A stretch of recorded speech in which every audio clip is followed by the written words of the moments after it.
All India सूफ़ी सज्जाद नशीन council के सदर इज़्ज़त माब जनाब नसीरुद्दीन चिश्ती साहब, यहाँ पर अलग अलग दरगाहों खारखाओं से आए हुए शहजादा नशीन लोग, धर्म गुरु लोग यहाँ पर जो बैठे हैं भिन्न भिन्न धर्मों के, और यहाँ पर बाकी जितने भी लोग शिरकत कर रहे हैं इस इजलास में, उन सबको मैं अपना सलाम कहता हूँ, मेरा अभिवादन, मेरा बहुत बहुत प्रणाम। मैं बहुत शुक्रगुजार हूँ सूफ़ी कौंसिल का और आप सब लोगों का कि आप लोगों ने मुझे इस आज की मीटिंग के अंदर शिरकत करने का दावतनामा दिया, मुझे यहाँ बोलने का एक वक्त मयसर कराया। कल ही मुझे बताया गया कि आज ये मीटिंग हो रही है और मैंने सोचा कि ये एक बहुत अच्छी शुरुआत है। यहाँ पर हमारे बहुत ही अजीम शख्सियत तशरीफ़ रख रहे हैं। यहाँ पर मौलाना सैयद सलमान नदवी साहब, मौलाना कल्बे जावेद साहब, जिनसे मेरा काफ़ी पुराना और अजीज़ ताल्लुकात हैं, और आप लोगों में से अक्सर कई लोगों के साथ में मेरा काफ़ी दिनों से, काफ़ी लोगों से निजी परिचय भी है, तो उन सब का भी मैं बहुत शुक्रगुजार हूँ। मौलाना शेख असगर अली साहब, इमाम उमर इलियास साहब, सैयद अब्दुल कादिर कादरी वहीद पाशा साहब, आचार्य लोकेश मुनि जी, परमजीत सिंह जी, मंजीत सिंह जी, महामंडलेश्वर श्री प्रज्ञानंद जी, महामंडलेश्वर श्री प्रज्ञानंद जी, क्षमा कीजिएगा, स्वामी चक्रपाणी जी, फादर डॉक्टर एम.जे. थॉमस साहब, बौद्ध आचार्य यशी फुनसुख जी, श्री पुष्प दंत जी आर्ट ऑफ लिविंग से, परमजीत सिंह जी, तो मैंने नाम उनका आ चुका था पहले, और मौलाना सैयद मोहिद्दीन अशरफी साहब, मौलाना सैयद हसन मलहदी साहब, मौलाना अमीर रश्दी साहब। मैंने अभी अभी हमारे शहजादा नसीं जनाब नसीरुद्दीन चिश्ती साहब को सुना। उन्होंने एक बहुत ही चंद शब्दों में इसकी अहमियत, इसकी ज़रूरत और इसकी सामयिकता का वर्णन किया है। दुनिया के अंदर में एक अजीब सा माहौल, कन्फ्लिक्ट का माहौल पैदा हो रहा है।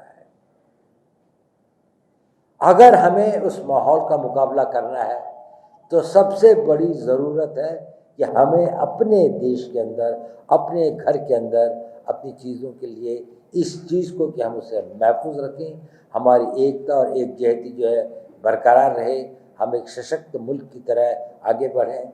पिछले चंद सालों में जिस तरह से और जिस रफ्तार से देश तरक्की कर रहा है, और इस रफ्तार से जो तरक्की है इसका जो लाभ होगा वो हर मज़हब का, हर धर्म का, हर हिंदुस्तानी को उससे लाभ होगा, उससे फ़ायदा होगा।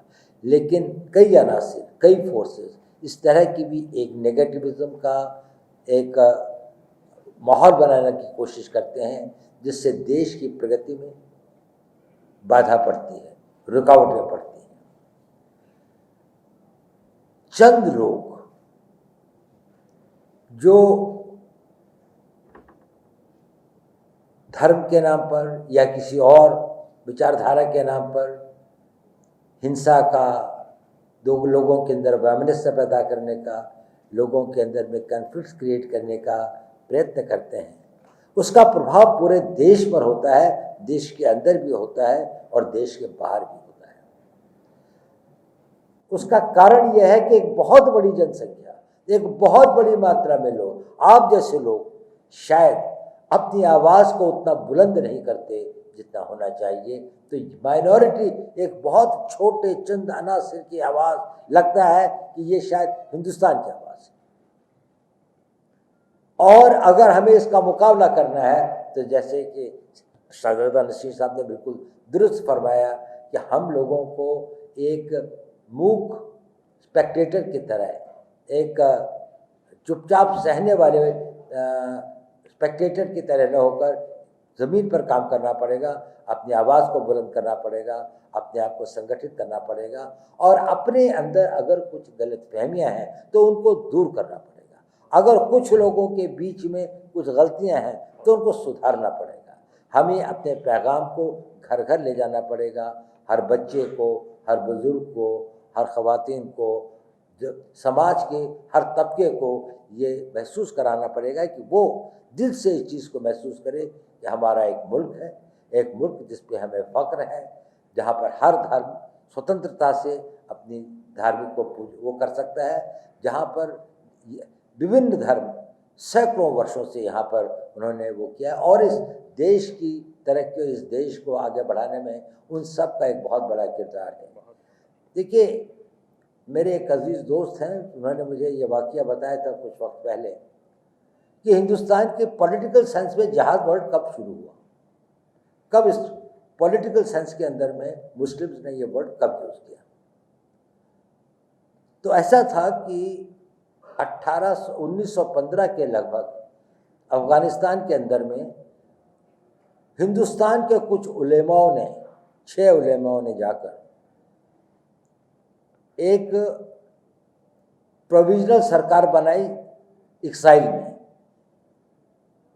और उसकी पूरी गवर्नमेंट बनी। उसका एक प्राइम मिनिस्टर था, होम मिनिस्टर था, डिफेंस मिनिस्टर था और वो सारे उलेमाओं ने मिलकर उसके जो प्रेसिडेंट था वो राजा महेंद्र पाल सिंह को बनाया। यानी जहाद तो था, जहाद था बुराई के खिलाफ, अन्याय के खिलाफ, विदेशी उसके खिलाफ, लेकिन जहाद का मतलब ये नहीं था कि ये किसी धर्म के खिलाफ था। सब धर्म के सभी लोग उन्होंने इस हमारे देश के लिए कुर्बानियाँ दी हैं, जिसके बढ़ाने में ये को किया है। तो इस प्रकार का एक तहजीब के हम वारिस हैं। हमें फ़ख्र है अपने उन बुज़ुर्गों पर जिन्होंने कि हमें एक इस प्रकार की सोच, एक इस प्रकार की हिस्ट्री, एक इस प्रकार का वो दिया है जिसको कुछ लोग गलतफहमियाँ पैदा करने की कोशिश करते हैं। अब इस माहौल को सही करने की जिम्मेदारी तो हम सब की है, लेकिन हम जब भी किसी काम को करते हैं तो इसके लिए 2 चीज़ों की ज़रूरत होती है। एक तो हमारी नीयत और इरादे की ज़रूरत होती है और एक हमारी काबिलियत की ज़रूरत होती है। आपके पास में वो कैपेसिटी भी होनी चाहिए और वो इंटेंशन भी होना चाहिए। शायद इंटेंशन तो करोड़ों लोगों का है जो आपके मुरीद हैं, आपके फॉलोअर्स हैं, लेकिन कैपेबिलिटी सबकी नहीं है। आप सबसे अधिक सक्षम लोग हैं, आप सबसे अधिक आप लोगों में वो कुव्वत है और ये आज से नहीं, सैकड़ों सालों से हमारे धर्म गुरुओं ने, हमारे संतों ने, सूफी संतों की एक इतनी बड़ी ट्रेडिशन है सूफीज़म की इस देश के अंदर में, जो शायद दुनिया के इस्लामिक वर्ल्ड के अंदर में इतनी बड़ी और इतना कंट्रीब्यूशन इंटेलेक्चुअल, चाहे दीनी तरीके से देखें, मजहबी तरीके से देखें, इंटेलेक्चुअल तरीके से देखें, जितनी बड़ी उनकी कंट्रीब्यूशन हिंदुस्तान में रही है। इसलिए आपकी जिम्मेदारियां बहुत बढ़ जाती हैं। आप परमिट नहीं कर सकते हैं कुछ वेस्टेड इंटरेस्ट को, कुछ लोग जिनके निहित स्वार्थ हैं वो समाज के अंदर में बुराइयां पैदा करें, समाज के अंदर में तोड़ फोड़ करें, समाज में एक दूसरे के प्रति लोगों को भड़काएं और देश को कमज़ोर करें, देश के भविष्य को अंधकारमय करें। हम आज की लड़ाई अपने लिए कम लड़ रहे हैं, हमारी आने वाली नस्लों के लिए ज़्यादा लड़ रहे हैं। हम उनको कैसा हिंदुस्तान दे के जाएंगे? हमने एक हिंदुस्तान विकसित किया है जो सोशली, कल्चरली, सिविलाइजेशनली बहुत अजीम था। चाहे वहाँ पर हो सकता है कि कभी अंग्रेज़ों का ये था, लेकिन सिविलाइजेशनली और ये देश हमेशा एक बड़ी आज़ाद सोच का देश रहा है और बड़ी इसके अंदर में एक इज्जती और एक वो रही है। हमें इसको बरकरार ही नहीं करना है, इसको आगे बढ़ाना है, इसको और मजबूत करना है। और आप सब लोग, आप लोगों के हज़ारों और लाखों की तादाद में मुरीद हैं, आप लोगों को मानने वाले, आप लोगों के ऊपर भरोसा करने वाले, जिनकी आप रहनुमाई कर सकते हैं। आप में वो काबिलियत भी है और आपका इंटेंशन भी बहुत वो है।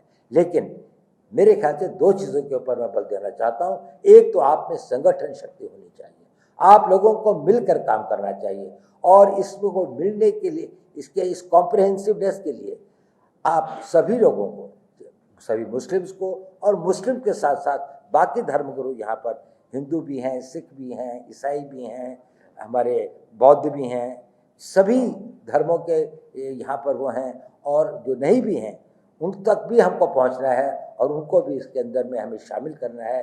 ये देश के पुनर्निर्माण की, ये देश के अंदर एक इनकलाब लाने की ज़रूरत है कि जहाँ पर लोगों के अंदर में ये एक जज्बा पैदा किया जाए, वो इमोशन पैदा किया जाए कि हम किसी को भी अपने देश की अखंडता, अपने देश की यूनिटी, अपने देश की एकजहती, इसको कॉम्प्रोमाइज़ नहीं होने देंगे।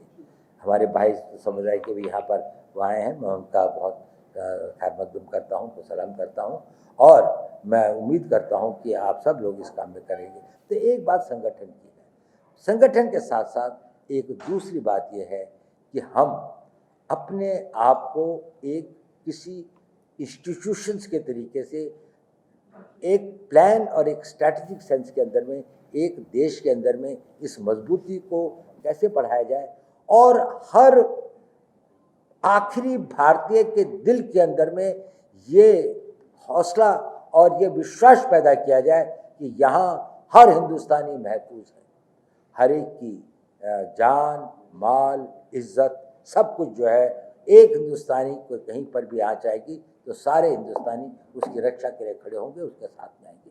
हम सब लोगों को एक होकर वो करना है। हम सब लोग एक जहाज में हैं, अगर हम डूबेंगे तो साथ डूबेंगे और हमारा बेड़ा अगर पार होगा तो साथ ही होगा। We will sail together, we will sink together. ऐसा नहीं होता है कि अगर देश को नुकसान होगा तो इससे किसी की भलाई होगी। देश अगर आर्थिक रूप से कमज़ोर हो, देश मिलिटरीली कमज़ोर हो, देश आंतरिक सुरक्षा के हिसाब से कमज़ोर हो, देश साइंस और टेक्नोलॉजी में पिछड़ जाए तो इसका जो है नुकसान हम सबको होगा और हमारी आने वाली नस्लों में उन सब की इच्छा होगी। तो आप लोगों में वो भरोसा भी है, वो काबिलियत भी है, आप लोगों के ऊपर लोगों का विश्वास भी है। अब आप लोगों के अंदर में एक उसकी शक्ति है। मैं बहुत शुक्रगुजार हूँ ऑल इंडिया सूफी सज्जा नशीन काउंसिल का कि उन्होंने एक महल की है और ख़ास तौर से हमारे बहुत ही काबिल और बहुत ही युवा और कर्मठ और होनहार सैयद नसीरुद्दीन चिश्ती साहब का, जिन्होंने इसमें पहल की है, और भी जितने लोग यहाँ पर शिरकत करने आए हैं, मैं आप सब लोगों को बहुत बहुत सलाम और आप लोगों का खैर मकदूम करता हूँ। और मैं चाहता तो था कि मैं सबको सुनूं, शायद इतना वक्त मेरे पास में आज नहीं है, लेकिन इंशाअल्लाह ये तो इब्तिदा है, इसके बाद भी हमारे पास में कई मौके होंगे और इसको अगर आप लोग संगठित करेंगे तो मुझे आपके साथ जुड़ने में मुझे एक फ़ख्र भी होगा, ये मेरा सौभाग्य होगा कि मैं आप लोगों के साथ मिलकर इस देश के लिए कुछ कर सकूं, आपका साथ निभा सकूं। बहुत बहुत शुक्रिया आपका।